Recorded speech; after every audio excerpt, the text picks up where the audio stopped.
Hello friends, welcome to our YouTube channel. अगर आपने अभी तक चैनल को सब्सक्राइब नहीं किया है तो इसे सब्सक्राइब कर ले और बेल आइकन प्रेस कर दे ताकि आपको हमारे वीडियोस की अपडेट मिलती रहे। तो चलिए शुरू करते हैं इसी के साथ आज का अपना वीडियो। तो हमारा वीडियो है जीएस टेस्ट पेपर 161 और आज का हमारा पहला क्वेश्चन है, which of the following finds mention in the preamble to the constitution of India. तो इनमें से कौन कौन सी चीज़ें हमारे प्रियम्बल में, भारतीय संविधान के प्रियम्बल में मिलती हैं। पहला है to secure social political and economic justice. Second है to promote protect and liberty of thought expression belief faith and worship. Third है to assure the dignity of individual and fourth है the render national services and called upon to do so. तो इसका सही answer है D 1, 2 and 3 only.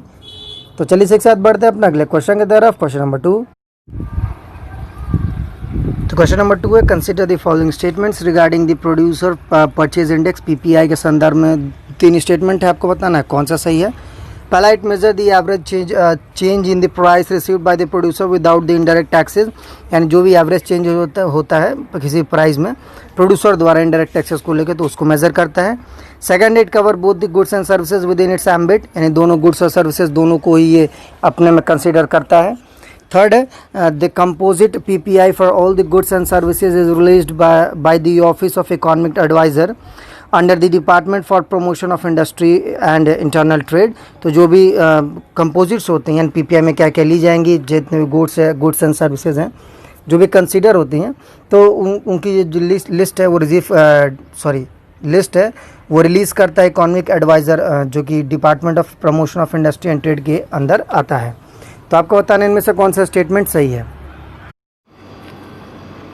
तो इसका सही answer है भी 1 एंड 2 में से पहला दूसरा सही है, तीसरा वाला गलत है। कोई अभी तक कंपोजिट इसका डिसाइड नहीं हुआ है।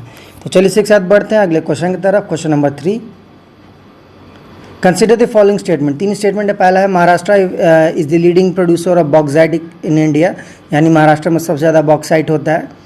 सेकंड है, no copper deposit are found in the Rajasthan and Madhya Pradesh, यानी किसी तरह का कोई कॉपर डिपॉजिट राजस्थान या मध्य प्रदेश में नहीं पाया जाता है। थर्ड है, Bihar is the leading producer of manganese in India, यानी कि बिहार सबसे ज़्यादा मैग्नीज प्रोड्यूस इंडिया में करता है। तो आपको बताना इनमें से कौन सा स्टेटमेंट सही है।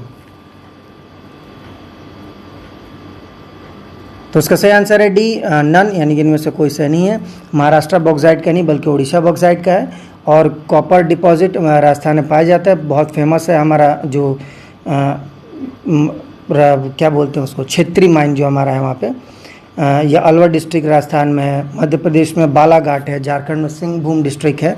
तो इन सभी जगह पे कॉपर डिपॉजिट पाया जाता है।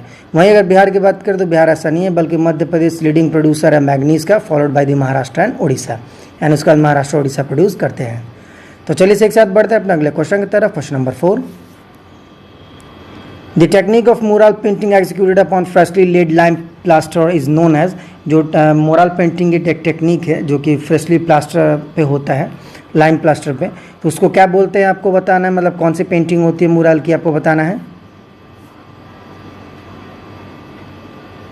तो इसका सही आंसर है ए फ्रेस्को, पहला वाला सही है। तो चलिए इसे एक साथ बढ़ते हैं अगले क्वेश्चन की तरफ। Question number 5, the city of Patliputra had been the power center for various kingdoms since ancient time. However, it began to decline during the reign of Harsha. What could be the reason attributed to its decline? City of Pataliputra से सबको पता है कि शुरू से ही बहुत ही prosperous state रहा है, लेकिन माना जाता है ऐसा कि हर्ष के टाइम पे जो राजा हर्षवर्धन थे उनके समय पे धीरे धीरे उसका जो भी नाम था वो धीरे धीरे ख़त्म होने लगा। तो ऐसा क्यों हुआ, क्या रीजंस पॉसिबल हो सकते हैं, आपको बताना है। पहला है, रिड्यूस द मनी सप्लाई, उनके पास पैसे खत्म हो रहे थे। सेकंड है, the emergence of strategically located city of Kannauj, जो कन्नौज की सिटी थी वो बहुत ज़्यादा इंपॉर्टेंट होने लगी हर्षा के टाइम पे। थर्ड है, frequent occurrence of drought and famine, यानी बहुत काफ़ी बार मतलब सूखा और भूखमरी ऐसे वहाँ आती रही है। तो आपको बताना इनमें से कौन सा रीज़न सही है इसके लिए।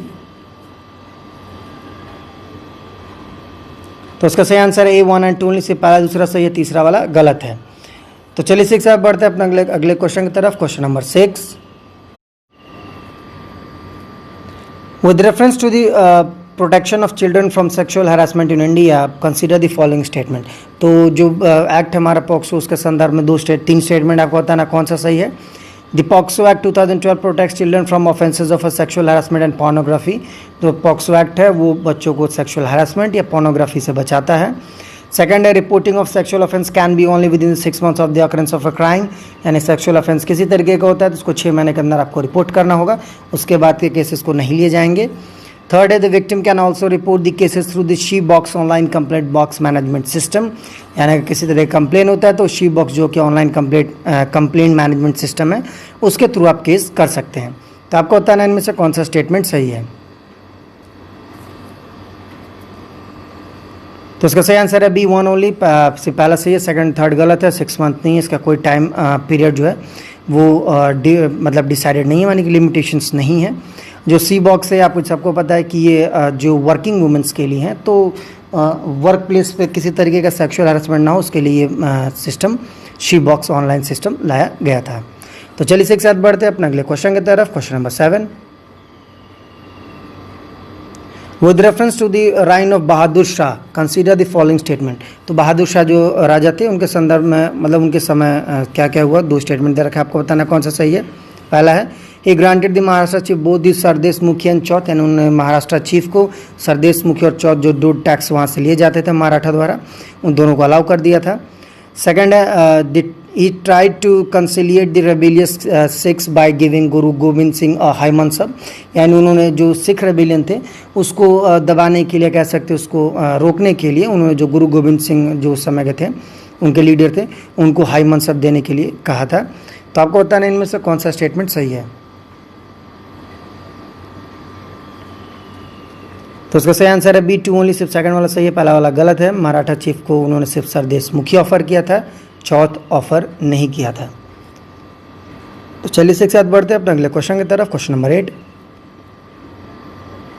Which among the following constitutional amendment fall outside the scope of article 368, इनमें से कौन सा संवैधानिक संशोधन आर्टिकल 368 के में नहीं आता है या इसके बाहर आता है, आपको बताना है।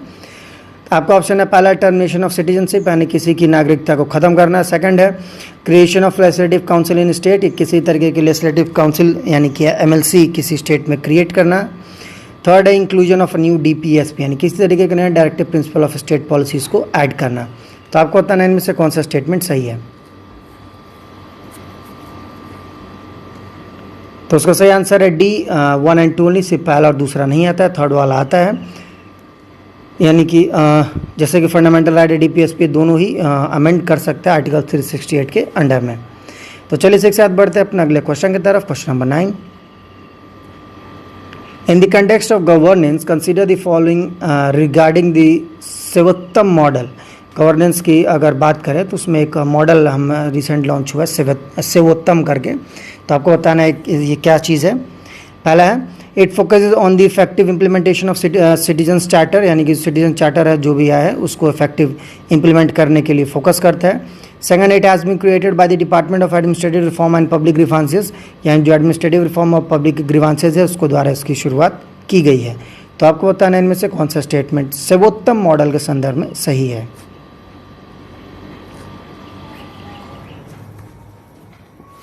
तो इसका सही आंसर है C, बोथ 1 and 2, यानी कि दोनों ही सही है। जो सर्वोत्तम है इसमें लगभग 3 कंपोनेंट है, एक सिटीजन चार्टर है, दूसरा पब्लिक ग्रीवांस रिड्रेसल मैकेनिज्म है और थर्ड है service delivery capabilities.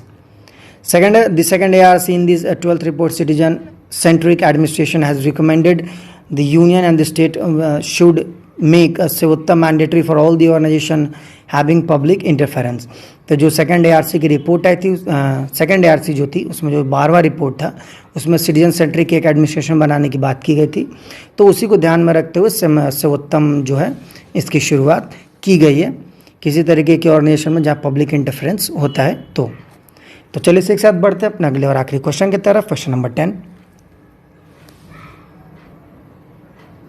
With reference to the subsidiary alliance during the British rule in India consider the following statement. जो सब्सिडरी अलायंस था अंग्रेज हुकूमत के टाइम पे, तो उसके संदर्भ में 3 स्टेटमेंट है, आपको बताना कौन सा सही है। पहला है it was first use by the Dalhousie in India, इसको पहली बार डलहौजी द्वारा इंडिया में इस्तेमाल किया गया था। Second, under the alliance British troops were to be stations in the allied states, और इस अलायंस के अंदर जो ब्रिटिश आर्मी थी वो उस स्टेट में, जिस स्टेट के साथ ये सब्सिडी अलायंस होगा वहाँ पे तैनात रहेगी।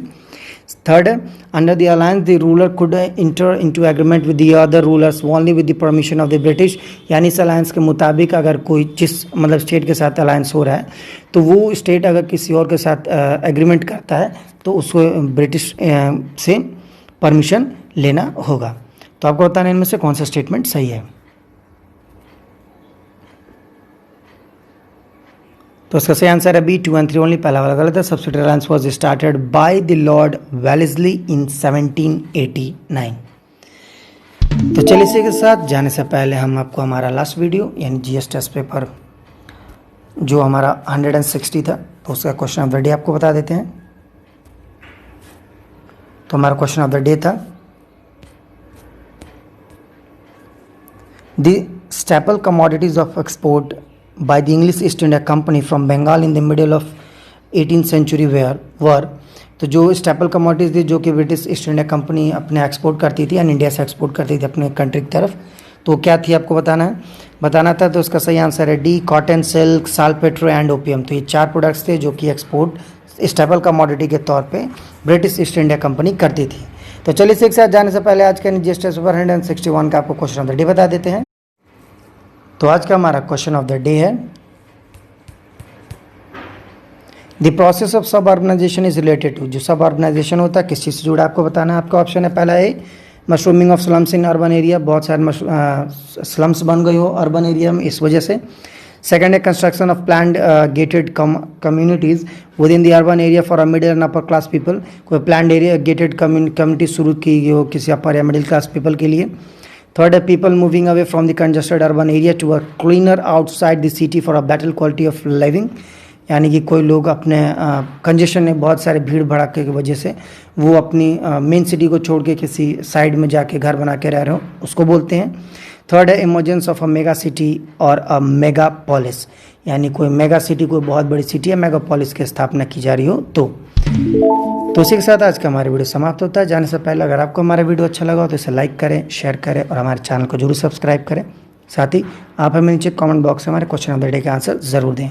तब तक के लिए मिलते हैं आपसे अगले वीडियो में। Thank you for watching and bye bye.